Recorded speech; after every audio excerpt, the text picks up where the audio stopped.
Maharlani Kartika dengan NIM 23140700262 akan membacakan materi tentang invasi Mongol. Apa sih invasi Mongol itu?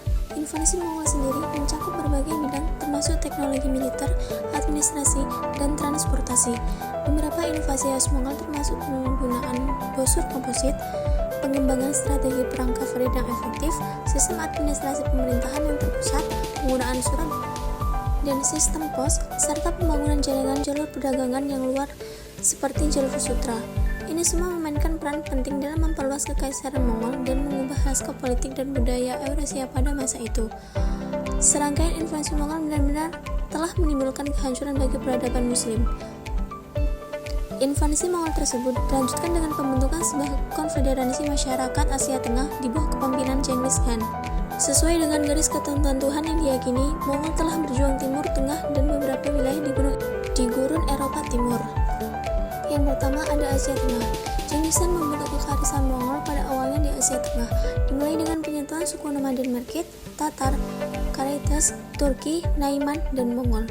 Uighur Buddha di Kocho menyerah dan bergabung dengan kekaisaran. Dia kemudian melanjutkan ekspansi melalui penaklukan Karakhaitan dan kekharisanan Khawarizman. Selama serangan Mongol di Timur Tengah yang diperintah oleh Kesultanan Mamluk, terdiri dari Kipchak dan pasukan pejuang Kipchak dari Golden Heart, mengisi kembali pasukan Mamluk dan membantu mereka melawan bangsa Mongol. Yang kedua, Asia Barat. Bangsa Mongol menaklukkan melalui pertempuran atau penyerahan diri secara sukarela wilayah-wilayah yang sekarang disebut dengan Irak, Iran, Kaukasus, dan sebagian Suriah dan Turki dengan serangan Mongol. Selanjutnya, yang mencapai wilayah selatan Palestina hingga Gaza pada tahun 1260 dan 1300, pertempuran besar disebut terjadi adalah pengepungan Baghdad ketika bangsa Mongol menjarah kota yang telah menjadi pusat kekuasaan Islam selama 500 tahun, dan pertempuran Ain Jalut pada tahun 1260 di Galilea Tenggara ketika kaum muslim Bahari Mamluk mampu mengalahkan bangsa Mongol. Yang ketiga, Asia Timur. Genghis Khan dan keturunannya melancarkan invasi progresif ke Tiongkok dan melakukan Asia Barat pada tahun 1209 sebelum menghancurkan mereka pada tahun 1227, mengalahkan dinasti Jin pada tahun 1234 dan mengalahkan dinasti Song pada tahun 1279. Mereka menjadikan kerajaan Dali menjadi negara bawahan pada tahun 1253 setelahnya. Raja Dali yaitu Duan Qingxi membelot ke bangsa Mongol dan membantu mereka menaklukkan seluruh Yunan, memaksa Korea menyerah melalui 9 invasi, namun gagal dalam upaya mereka untuk menyerang Jepang. Armada mereka tercerai-berai karena badai kamikaze. Kemudian yang keempat, di Asia Utara. Pada tahun 1206, Genghis Khan telah menaklukkan seluruh suku Mongol dan Turki di Mongolia dan Siberia Selatan. Pada tahun 1207, putra sulungnya Jochi menaklukkan masyarakat hutan Siberia, Uryankai, Oirat, Bangka Kakas, Buryat, Tufan, Khwarezmiyet, dan Yenisei Kyrgyzstan. Dia kemudian mengorganisasi Siberia menjadi 3 tumen. Genghis Khan memberikan Telemit dan Talas di sepanjang sungai Irtis kepada teman lamanya Korchi, sementara Barga, Tumet, Buryat, Khoiri, Kasmiti, dan Baskir diorganisir dalam hubungan terpisah.